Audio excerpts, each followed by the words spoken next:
Segundo um levantamento realizado pela Ipsos-Mori para a BBC, 62% dos brasileiros se veem divididos e menos tolerantes. Somente no ano passado foram registrados mais de 500 casos de intolerância religiosa. O Brasil é o país que mais se mata por futebol. Onde vamos parar com tanta intolerância?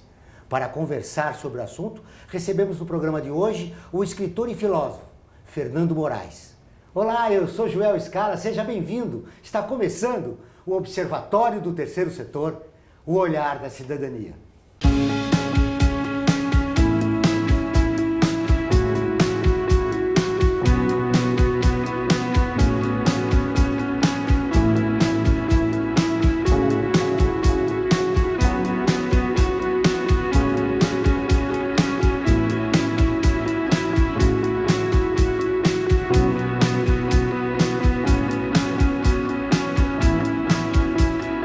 Fernando Moraes já realizou muitos trabalhos no campo missionário, em comunidades pobres, destacando-se a África, especialmente Angola e Moçambique.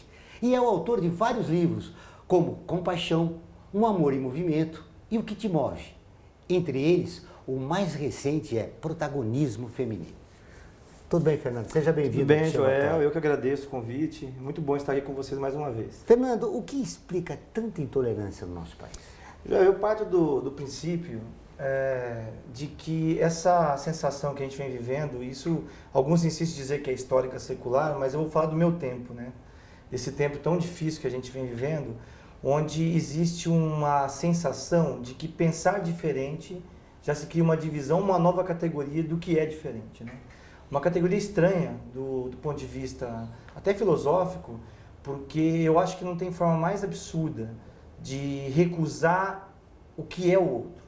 Quando esse outro, na verdade, a própria definição de outro na filosofia, ele só é o outro porque você é você, né? Então, eu acho que a intolerância em tempos atuais, ela está tão avivada nos relacionamentos que ela acaba caindo um pouco na concepção de Bauman, né? Até quando Bauman fala do conceito de liquidez, das relações líquidas, a intolerância é mais um produto dessa liquidez, né? De não entender esse outro como igual, de compreender este outro somente como igual, quando ele está dentro de um segmento ou dentro de um conceito de pertença muito estereotipado, né?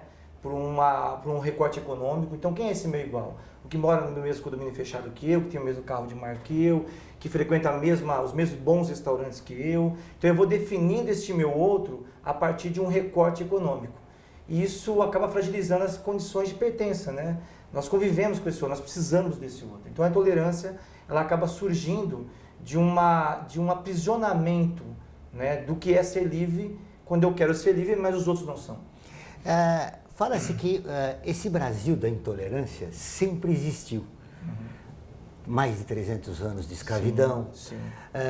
Governos autoritários, uma ditadura que durou mais de 20 anos, e que ela se aflorou agora por alguns motivos muito específicos. Por exemplo, a eleição de um governo ligado à extrema-direita.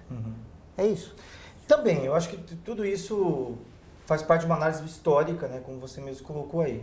Mas eu entendo que essa questão política, até um tempo atrás, na academia ou até mesmo em ambientes que a gente tinha as pautas para discutir a política, enfim, ela nunca se tornou tão sintomática como foi do ano passado para cá, né? E até você vê os conflitos familiares, né, os grupos de redes sociais, enfim, as pessoas começaram a ter voz por uma voz dada de intolerância que não é política, ela não vem de uma ordem política democrática. Então, se eu entendo que esse pensar diferente está dentro de um conceito de democracia que eu acho natural.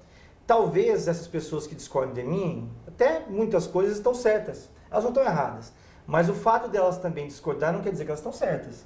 Então eu tenho que achar o meio termo disso. E essa cultura do ódio, né, que eu estou com 43 anos já, eu não tinha experienciado. Eu não tinha. Na minha historicidade, na minha trajetória, em termos de coletividade, eu não tinha ainda experienciado isso aqui no Brasil. Eu vivi essa intolerância na África, que é um conceito histórico, daquele pouquinho que tem muito e daquela maioria que não tem nada. Agora, no Brasil, é algo que eu também estou aprendendo a conviver.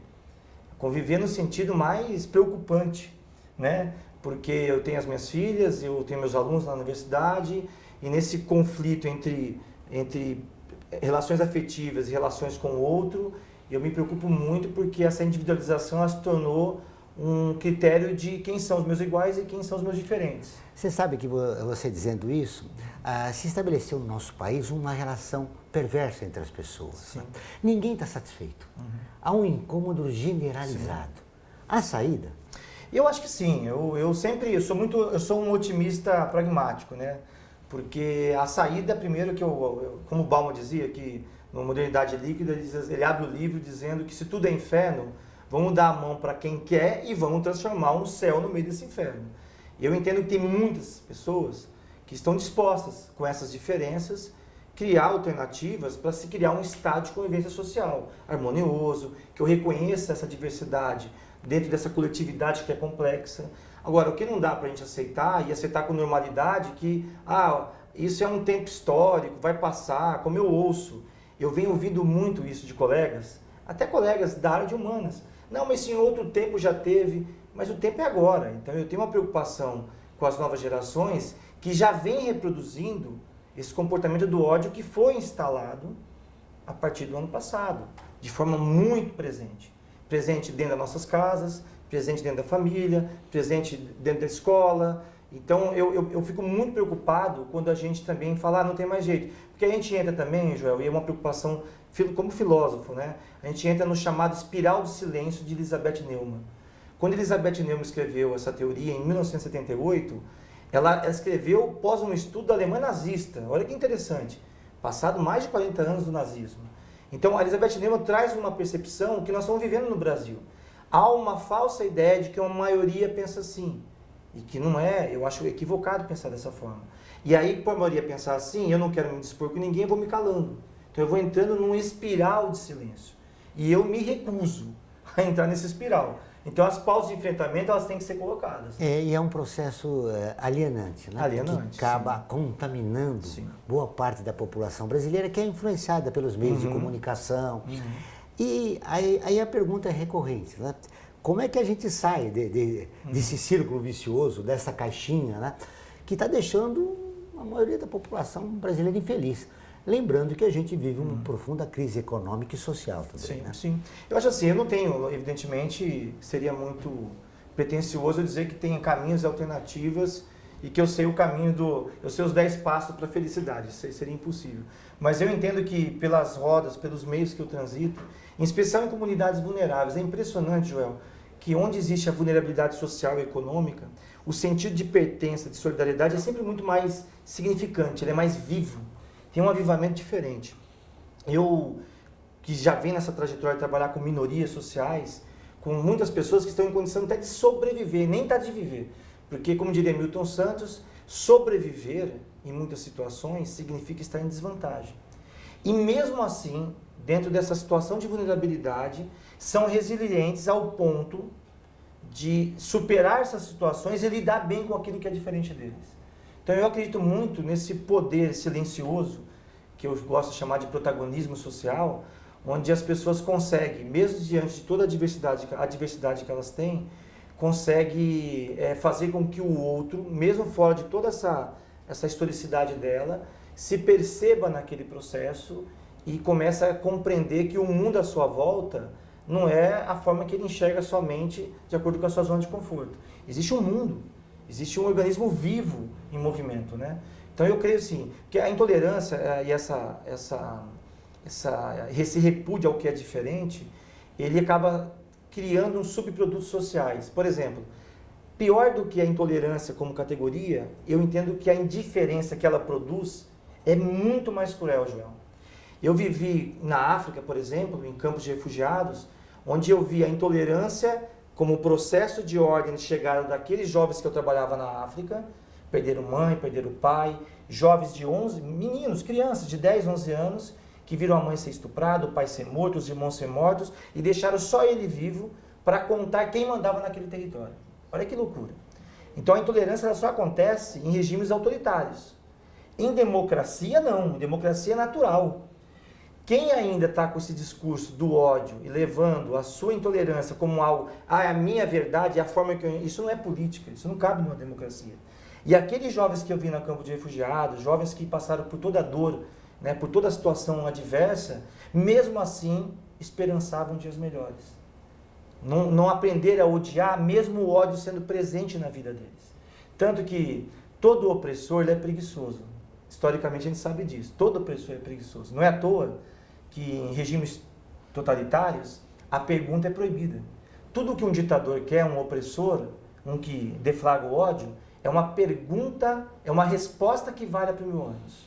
Ele não quer perguntar. Portanto, nesse momento, é importante resistir. É resistir. Não perder a esperança. Exatamente. Todas as terças e quintas-feiras, ao vivo, às 14 horas, tem um programa de rádio Observatório do Terceiro Setor, onde recebemos especialistas que, junto com os ouvintes, debatem os principais temas da atualidade e do terceiro setor. Você pode vir pela Rádio Trianon AM 740 ou em qualquer lugar do mundo, pela internet, do seu celular, computador ou tablet, pelo link que aparece na sua tela. Voltamos depois do intervalo. A FIA é muito mais que uma escola de negócios. É graduação, pós-graduação, MBA, mestrado e consultoria para empresas. Isso faz diferença. Conheça a FIA. Voltamos com o Observatório do Terceiro Setor. E agora, vamos para o quadro Você Conhece? Ele lutou pelo fim da tortura e a desigualdade no Brasil. D. Paulo Evaristo Arnes. Você conhece? Dom Frei Paulo Evaristo Arnes nasceu em Forquilinha, em 14 de setembro de 1921, e foi um frade franciscano e cardeal brasileiro. Foi o 5º arcebispo de São Paulo, tendo sido o 3º prelado dessa arquidiocese a receber o título de cardeal. Por cerca de uma década exerceu seu ministério, assistindo a população pobre de Petrópolis, onde também lecionou o teólogo franciscano de Petrópolis e na Universidade Católica de Petrópolis. Depois disto, foi para a França para cursar letras na Sorbonne, onde se doutorou em 1952. Retornando ao Brasil, foi professor na Faculdade de Filosofia, Ciências e Letras de Agudos e Bauru. Retornou a Petrópolis, onde voltou a dar assistência aos desfavorecidos. Toda a sua atuação pastoral foi voltada aos habitantes da periferia, aos trabalhadores, principalmente os mais pobres, e à defesa da promoção dos direitos da pessoa humana. Ficou conhecido como um cardeal dos direitos humanos, principalmente por ter sido fundador e líder da Comissão de Justiça e Paz de São Paulo. Durante a ditadura militar, na década de 1970, destacou-se na luta pelo fim das torturas e o restabelecimento da democracia no país, junto com o rabino Henri Sobel, criando uma ponte entre a comunidade judaica e a Igreja Católica em solo paulista. Evaristo Arnes foi um dos organizadores do projeto Brasil Nunca Mais. Esse projeto tinha como objetivo evitar o possível desaparecimento de documentos durante o processo de redemocratização do país. O trabalho foi realizado em sigilo e o resultado foi uma cópia de mais de 1 milhão de páginas do processo do Superior Tribunal Militar. Em ato público realizado no dia 14 de junho de 2011, foi anunciada a futura repatriação, digitalização e disponibilização de todos os brasileiros a este acervo. O livro homônimo Brasil Nunca Mais reúne essa pesquisa sobre a tortura no Brasil no período da ditadura militar e foi publicado pela editora Vozes. Em 1985, com a ajuda da sua irmã, a pediatra Zilda Arnes, implantou a pastoral da criança. Dom Evaristo Arnes morreu aos 95 anos no dia 14 de dezembro de 2016, em consequência de uma broncopneumonia. Em mensagem enviada à Arquidiocese de São Paulo e lida pelo bispo Dom Angélico Sândalo Bernardino durante o funeral, o Papa Francisco solidarizou-se e lamentou a morte do religioso, enaltecendo a generosidade e a servidão de Dom Evaristo Arnes. Além de um líder religioso fundamental numa época que o Brasil precisava, né, da luta pelos direitos humanos, da luta pela democracia, Dom Paulo foi um símbolo, né, para a Igreja Católica Apostólica Romana aqui do país. Sim, não só para a Igreja, né, não só para os meios onde a religião transita, mas em especial também, até para responder no primeiro bloco, quando você me disse que tem caminho, tem alternativa, e aí quando você vê um legado desse, uma história dessa, né, a gente vê que pessoas como Dom Evaristo estão todos os dias também aí tentando criar alternativas para que, lutando por bandeiras de inclusão social, por respeito, solidariedade aos outros, coisas que hoje, né, Jó, ficou numa categoria da intolerância como se isso tudo fosse de uma ordem de um partido ou de uma ideologia X ou Y. Então eu fico muito preocupado quando a gente vai discutir pautas humanitárias e as pessoas você já entra já numa celeuma de pessoas que já destilam já o pensar diferente com uma dose, sem argumento, mas uma dose de ódio nas falas. Então hoje falar de educação, falar de inclusão, falar de cultura, direitos humanos, nós estamos num país que por mais que teve avanços significativos, não só econômicos, sociais, mas nós somos um país que tem muita coisa a ser resolvida ainda. Não dá para dizer que, para com esse negócio de direitos humanos, no Brasil não houve ditadura. Não, nós estamos regredindo em algumas pautas que não é de ordem só política, de um partido que está no poder ou não. São pautas que o mundo já superou. E a gente está aqui revisitando coisas que não nos acrescentam mais. Então ter legados, histórias como o Dom Evaristo, nos faz esperançar, sim, que há possibilidade da gente criar teoria de reversão social. Dom Paulo Evaristo Arnes representou um momento importante da Igreja Católica com as comunidades de base, a população e a participação popular. Mesmo a Igreja, nos dias de hoje, não está dando uma resposta satisfatória, a Igreja ela sempre teve um papel de acolhedor, um papel sempre focado nas minorias, mas ultimamente eu acho que isso também tem um problema de interpretação, Eu experienciei isso de forma muito ruim no processo eleitoral, Alguns se dizem nesse rótulo moral, religioso, família tradicional, mas não testemunham, aquilo que genuinamente a religião traz para nós. A religião traz respeito, a religião, que acredite ou não, ela tem um elo ali muito forte, de respeitar o próximo, enfim, seja a doutrina que for. Mas ultimamente a igreja também deixou de ser uma dessas instituições que acolhe e que promove esse discurso. Em muitos casos nós temos algumas religiões promovendo o ódio da mesma forma que instituições políticas de disputa de poder fazem. Quando eu vejo, por exemplo, a morte de alguém e você vê um líder religioso que representa uma estrutura gigantesca comemorar, tem uma coisa errada. Alguma coisa faliu nesse sistema. E não é só a sociedade civil, envolve também as instituições que são tão importantes como a igreja, e outras instituições que foram criadas para estabelecer essa ligação do outro, do diferente, do diverso, Ou seja, alguns valores foram se perdendo ao longo do tempo.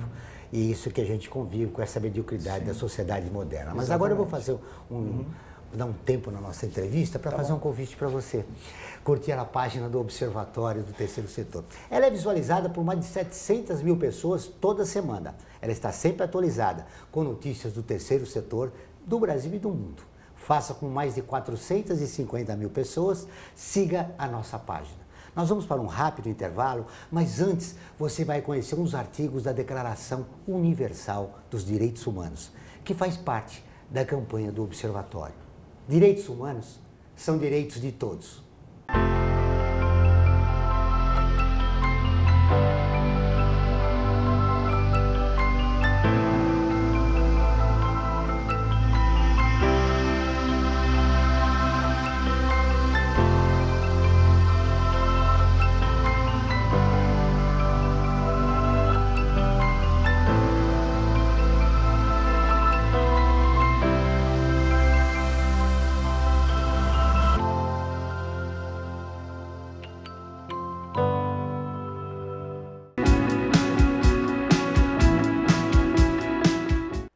Olá, eu sou Laura Gelbert, da ONU News.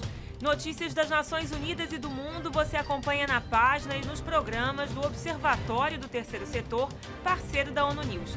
E para acompanhar diretamente a ONU News em português, acesse nossa página e redes sociais. Até lá!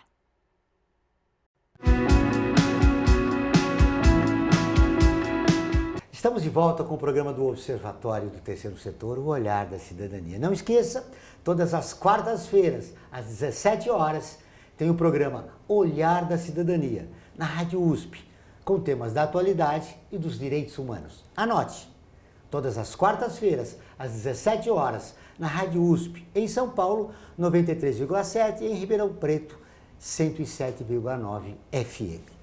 Fernando, Na abertura do programa eu falei do livro mais recente que você lançou. Entre uma das vítimas da violência são as chamadas minorias que antigamente se referiam, né? As mulheres, os índios, né?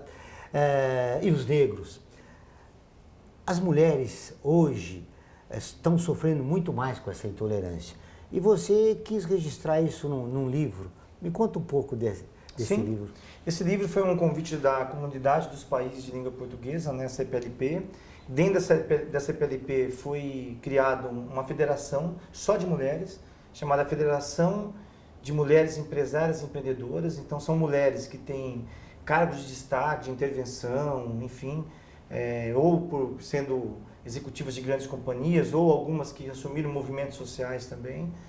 E aí a ideia era trazer uma temática que pudesse colocar, né, uma discussão sobre todo esse fazer feminino, né, pelo mundo afora. E eu quis dar nesse livro também já uma provocação, né, trazendo o protagonismo feminino como eixo da discussão, mas não esse protagon que se fala hoje do ator principal, aquele que aparece mais. Não é essa não é a ideia do livro. A ideia do livro é trazer aquele protagonismo original, do grego mesmo, aquele que não esmorece diante da dificuldade, da diversidade. Então eu acho que a mulher representa muito isso, né? Uma história secular, né, de mulheres que lutaram para que saísse desse conceito, como você disse, de minorias, que pudesse também ter intervenção social, enfim, mas ainda tem grandes desafios a serem enfrentados, né? Um deles, que nós achávamos que já tínhamos superado e agora volta à cena, que é a própria mulher não se reconhecendo como parte disso, né? Por isso que o termo sororidade ganhou as pautas, porque falta isso até mesmo entre elas. Nesse livro foi muito interessante que enquanto eu elaborava a escrita e colhia depoimentos das mulheres que eu abordei no livro, havia uma discordância muito grande de conceito entre elas, né? Ao ponto de falar assim, eu não quero que fale de feminismo, porque eu não sou feminista. Como se isso fosse algo indissociável do querer ou não, né? Porque se ela se põe hoje como uma grande empresária, ou uma mulher que tem poder, que tem intervenção econômica, social, é porque lá atrás mulheres lutaram na condição de minoria para que hoje as mulheres pudessem ter esse status, assim como os homens, assim como é do ser humano, o homem queria ser o que decidir pela vida, né? Eu quero ser isso, quero ser aquilo. Então, o protagonismo feminino é uma provocação mesmo de trazer uma perspectiva de um homem escrevendo sobre mulheres, né? Como o Karnal diz, né, quando ele fala sobre a questão de religião que ele não tem, sendo ateu, que ele estuda a religião, é como um ginecologista homem, né? Eu estudo aquilo que eu não tenho. Então, no protagonismo, eu trago essa visão de um homem olhando para 10 mulheres que fazem acontecer, que têm suas intervenções, mas trago na mensagem do livro também essa capacidade de enfrentar os desafios de uma cultura machista que ainda está impregnada entre nós. Isso aí que eu ia perguntar a você. Você contempla mulheres bem-sucedidas. Sim. A mulher da população de baixa renda, negra, pobre, que está na periferia, sem condições de conseguir, de florir, de ter trabalho, de estudar, e apesar de as mulheres serem a maioria da população brasileira. Sim. Essa mulher está contemplada no livro? Total. Na verdade, eu faço até uma estratégia assim. Quando eu começo a desenvolver o texto, os meus exemplos são dessas mulheres. Essas que estão aí na luta do dia a dia, e muito me referencia a minha mãe. A minha mãe, ela nos educou, nos criou, sendo faxineira, tendo 3, 4 empregos, numa situação de vulnerabilidade. Então, a grande inspiração é disso. E essas 10 mulheres, por mais que elas estejam hoje à frente de grandes organizações, têm poder de intervenção, algumas delas também vieram dessa historicidade, de minorias. Então, eu entendo que são essas que fazem a grande diferença. Que até sustentam, né, algumas que negam a sua própria história de vida. Então, essas mulheres porque eu até conversava com algumas delas, você acha, Joel, que a mulher negra, pobre, no hospital público, ela tem o mesmo tratamento que a outra mulher branca e pobre? Com certeza. Nós temos diferenças que são dos iguais, entendeu? Que acabam sendo diferentes por recortes que ainda temos que superar na sociedade sectária, né? Você acredita que esse livro, falando dessas mulheres bem-sucedidas, lembrando da maioria das mulheres que vivem numa situação inadequada do ponto de vista econômico e social, que possa servir de contraponto para essa intolerância que nós vivemos nos dias de hoje? Não tenho dúvida nenhuma, é um contraponto importantíssimo, né? Eu experiencio mulheres, no meu trabalho, né, como educador também, mulheres que enfrentam grandes dificuldades, que são mães. A minha experiência, por exemplo, no sistema prisional. A mulher, quando eu fui diretor de uma fundação do sistema prisional, eu vi que as cadeias femininas, elas emergiam olhares específicos diferentes das cadeias masculinas. Quando o homem é preso, a mulher cuida de tudo aqui fora. Ela vai enfrentar a fila, ela passa pelo vexame que envolve a visita no sistema prisional. Quando a mulher vai presa, o homem desaparece. Você vai numa cadeia feminina, no dia de visita, tem meia dúzia de pessoas. É a mãe, é algum filho, alguém que gosta de verdade dela. E na cadeia masculina, no dia de visita, aquela fila é imensa. Você vê por aí como a mulher é forte, como ela resiste, como ela consegue enfrentar esses desafios e se colocar à altura, né, dos grandes acontecimentos que a gente vive. Você lembrou um aspecto importante. O Observatório do Terceiro Setor fez uma matéria sobre isso e mostrou também que a cadeia é inadequada para a mulher, por exemplo, que tem filhos, a mulher grávida. Sim. Ela não pode ficar com um tempo integral com o seu filho. Exatamente. Tem uma série de situações que a própria privação de liberdade, né, hoje do jeito que ela é discutida no Brasil, ela não contempla a questão feminina. É igual você ver as unidades prisionais, se você vê um modelo arquitetônico dela, não são feitas para mulheres. Não pensa a mulher nessas situações que envolvem ser mãe, né? A mulher, a questão que envolve a sua questão biológica, né? E outras coisas que emergem de um olhar mais cuidadoso, né?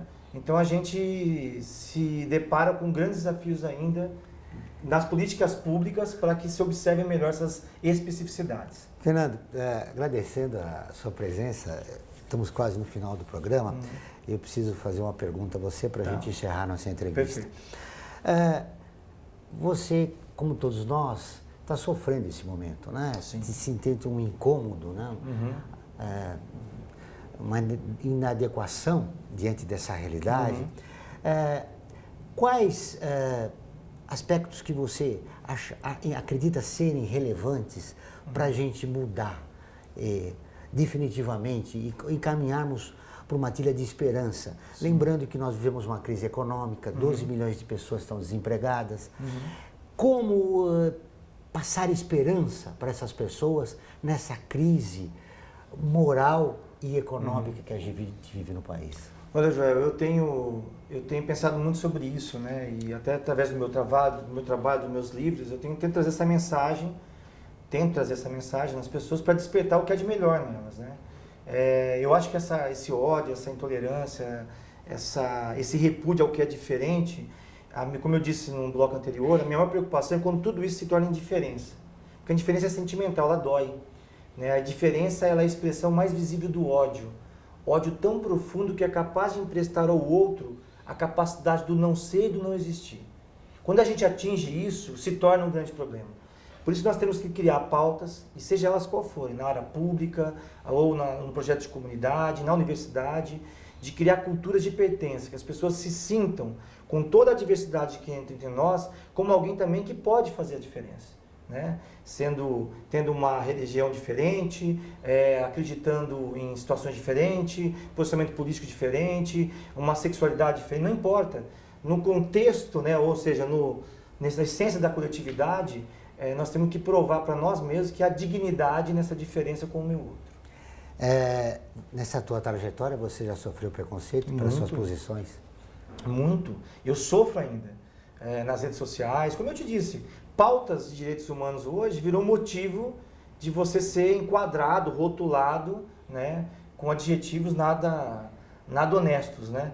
Mas eu continuo a minha luta, eu não vou esmorecer. Eu sou de minoria, vim de minoria, e mesmo que as minorias estejam equivocadas, é do lado delas que estarei. Muito bem, para encerrar o programa, Fernando, primeiro esse seu livro, que você lançou recentemente em Portugal, é encontrado aqui nas livrarias brasileiras também? Não, esse é um projeto específico para os países de língua portuguesa, vai circular mais na Europa, Angola, Moçambique, eu estou ainda vendo a questão de tentar trazer o download, de disponibilizar gratuitamente aqui no Brasil.